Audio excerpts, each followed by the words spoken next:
First ಆ heroine ಇದಾರಲ್ಲ ಮೌನ ಗುಡ್ಡೆ ಮನೆ ಆ್ಯಂಡ್ ಪ್ರೊಡ್ಯೂಸರ್ ಸಂತೋಷ್ ಏಕೆ ಅವರಿಬ್ಬರ ಮೇಲೆ FIR ಹಾಕಿ ರೀ ನಾಚಿಕೆ ಆಗಲ್ವಾ ನಿಮಗೆ? ಒಬ್ಬ ದೊಡ್ಡ ರೇಪಿಸ್ಟ್ನ ಸಿನಿಮಾ ಇಟ್ಕೊಂಡು ನೀವು ಪ್ರಮೋಷನ್ ಮಾಡಿ ರಿಲೀಸ್ ಮಾಡ್ತೀನಿ ಅಂತ ಹೇಳ್ತೀರಲ್ವ, ನೀವು ಯಾವ ಸೀಮೆ ಪ್ರೊಡ್ಯೂಸರ್ ರೀ, ನೀವು ಯಾವ ಸೀಮೆ ಹೀರೋಯಿನ್ ರೀ ನೀವು? ಮೌನ ನಿಮಗೆ ಅಷ್ಟಿದ್ದೀರ ನೀವು ಪ್ರಮೋಷನ್ ಮಾಡಿದ್ರಲ್ಲ, ಈಗ ನಿಂತ್ಕೊಂಡು ಇಲ್ಲ ನಮ್ಮ ಸಿನಿಮಾನ ನಾವು ಸ್ಟಾಪ್ ಮಾಡ್ತೀವಿ, ನೋಡೋಣ ಬೇಡ ನಮಗೆ ಈ ಹೀರೋ, ರೀಶೂಟ್ ಮಾಡೋಣ, ಅದೆಲ್ಲ ಬಿಟ್ಕೊಂಡು ಒಂದು ಹೆಣ್ಣಿನ ಲೈಫ್ ಹಾಳಾಗ್ತಾ ಇದ್ರೆ ನೀವು ನಿಮ್ಮ ಶೋಕಿ ಮಾಡಿಕೊಂಡು ಸಿನಿಮಾ ರಿಲೀಸ್ ಮಾಡ್ತೀನಿ ಅಂತ ಹೇಳಿ ಸಿನಿಮಾ ರಿಲೀಸಿಗೆ ಮುಂದೋದ್ರ ಜನಗಳೇ ನಿಮಗೆ ಕಲ್ಲಲ್ಲಿ ಹೊಡೆದು ಸ್ಟಾಪ್ ಮಾಡ್ತಾರೆ ನೋಡಿ.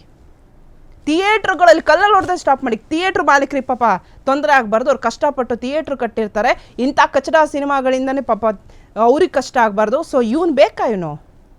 ಅಷ್ಟಿದ್ರೆ ನೀವುಗಳು ಸ್ಟಾಪ್ ಮಾಡ್ತೀರಾ. ನಿನ್ನೆನೂ ನಿಂತ್ಕೊಂಡು ನೀವು ಪ್ರಮೋಷನ್ ಮಾಡ್ತಿರ್ಲಿಲ್ಲ ನಮ್ಮ ಸಿನಿಮಾ ನಾಳೆ ರಿಲೀಸ್ ಆಗುತ್ತೆ ಅಂತ, ಇಷ್ಟೆಲ್ಲ ಆದ ಮೇಲೂ ನೀವು ರಿಲೀಸ್ ಮಾಡೋಕ್ಕೆ ಮುಂದೋಗಿದ್ದೀರಲ್ವ. ನೀವು ಒಂದು ಹೆಣ್ಣು ತಾನೆ, ನಟಿ, ಸೋ ಕಾಲ್ಡ್ ನಟಿ ಮೌನ ಗುಡ್ಡೆ ಮನೆಯವ್ರೆ, ನೀವು ಅಲ್ವಾ ಹೆಣ್ಣಲ್ವಾ? ನಿಮ್ಮ ಲೈಫಲ್ಲಿ ಇದೇ ಥರ ಆಗಿರೋ ನೀವೇನು ಮಾಡ್ತಾಯಿದ್ರಾ? ನೀವು ಮುಂದೆ ಬಂದು ಪ್ರಮೋಷನ್ ಮಾಡಿ ನನ್ನ ಸಿನಿಮಾ ರಿಲೀಸ್ ಮಾಡ್ತಿದ್ರಾ? ನಿಮ್ಮ ಸಿನಿಮಾ ರಿಲೀಸ್ ಮಾಡ್ತಿದ್ರಾ? ಇಲ್ಲ ಅಲ್ವಾ? ಸೊ ಈಗಲೂ ಅಷ್ಟೇ, ಸಿನಿಮಾ ರಿಲೀಸ್ ಆಗಬಾರ್ದು. ಸಿನಿಮಾ ರಿಲೀಸ್ ಆಯಿತು ಅಂದರೆ ಹೀರೋಯಿನ್ ಮೇಲೆ ಫಸ್ಟ್ ಪ್ರೊಡ್ಯೂಸರ್ ಮೇಲೆ ಹಾಕಿ FIR.